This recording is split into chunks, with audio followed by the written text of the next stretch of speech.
એ ઋષિબેન ઓલો ડબ્બો અંબાવો તો એ અહીંયા હું કઈ તમારા કામ વાળી નથી. તમારા હાથે લઈ લો ને. તમારા હાથમાં હું કઈ મેન્યુ દીધી છે? જ્યારે હોય ત્યારે ચિંતા જ કરતા ઓલું લઈ લો ને આ લઈ લો. હું કઈ તમારા નોકરાણી છું? અહીં તમને કામ કરવા જ લાવ્યા છે. તમને શું કામ લાવ્યા છે? ઋષિબેન બોલવામાં થોડુંક ધ્યાન રાખો.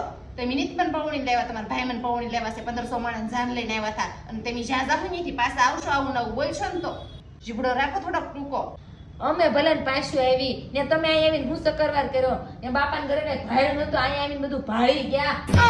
ભાડું નથી વાળા થાય છે. તમે હું મને કઈ ઘીમાં દુબાડીને રાખો છો? બહેદા હું કરું આયા પાસ ભેશું મારે રોજ દોવાની હોય તો કે કઈ કામ ન કરે પણ પટલે બેહારો છો આયા મને સાસુ કરવાની હોય બધું. સવારમાં 4 વાગ્યાની જાગીને ઉઠો. તમારા ભાઈ 1 વાગ્યા છે તો હું આવવા જો હાંજે ઘરે કઈ નો દઉં કેજો બધું કઈ દેજો ને. હું કઈ બીતી નથી. આમે મારા ભાઈ ને જયારે પૌણી આવ્યા ને ત્યારનું એનું ભવન ફેરવી નાખ્યું છે. કાળા મોઢાડી